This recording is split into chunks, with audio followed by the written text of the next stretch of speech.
കേരള തീരത്തിന് സമീപം അറബിക്കടലിൽ ചരക്ക് കപ്പൽ അപകടത്തിൽപ്പെട്ട് 30 മണിക്കൂർ പിന്നിട്ടിട്ടും നിയന്ത്രണ വിധേയമാക്കാൻ കഴിയാതെ തീ ആളിക്കത്തുകയാണ്. നാവികസേനയും കോസ്റ്റ് ഗാർഡും തീയണയ്ക്കാനുള്ള ശ്രമം തുടരുന്നു.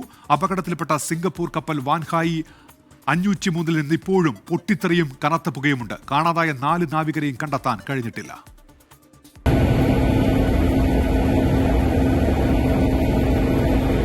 ഉൾക്കടലിൽ കത്തിയാളുന്ന കപ്പലിന്റെ ആശങ്കപ്പെടുത്തുന്ന ദൃശ്യങ്ങൾ. നാവികസേനയും കോസ്റ്റ് ഗാർഡും മണിക്കൂറുകളായി രക്ഷാദൗത്യം തുടരുന്നുവെങ്കിലും തീ നിയന്ത്രണ വിധേയമായിട്ടില്ല. മധ്യഭാഗത്ത് പൊട്ടിത്തെറിയും പുകയും രൂക്ഷം. ഇത് ദൗത്യത്തെ പ്രതികൂലമായി ബാധിക്കുന്നു.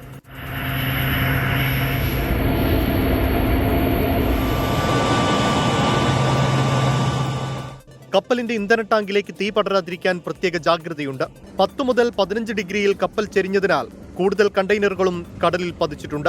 കാണാതായ 4 നാവികർക്കായുള്ള തെരച്ചിൽ ഊർജിതമാണെന്ന് നാവികസേന PRO കമാൻഡർ അതുൽ പിള്ള. 8 പേരും ലൈഫ് റാഫ്റ്റിലായിരുന്നു. ഷിപ്പിനെ അബാൻഡൻ ചെയ്ത് കഴിഞ്ഞിട്ട് ആ 4 പേര് മിസ്സിങ്. ആസ് ഓഫ് നൗ ഇപ്പോഴും മിസ്സിങ്. സോ അതിനുള്ള സെർച്ച് നടന്നുകൊണ്ടിരിക്കും. കപ്പലിൽ നിന്ന് രക്ഷപ്പെടുത്തിയ നാവികരിൽ 6 പേരാണ് ആശുപത്രിയിലുള്ളത്. ചൈനീസ് പൗരന് 40%, ഇന്തോനേഷ്യൻ പൗരന് 30% പൊള്ളലേറ്റിട്ടുണ്ട്. ബാക്കി 4 പേരുടെ നില തൃപ്തികരം. കപ്പലിൽ നിന്ന് ഇതുവരെ എണ്ണച്ചോർച്ച റിപ്പോർട്ട് ചെയ്തിട്ടില്ല. പ്രതിരോധ നടപടിയുടെ ഭാഗമായി രക്ഷാപ്രവർത്തനത്തിന് സ്മിത്ത് സാൽവൈക്ക് ഡച്ച് കമ്പനിയെ എത്തിക്കുമെന്നാണ് വിവരം.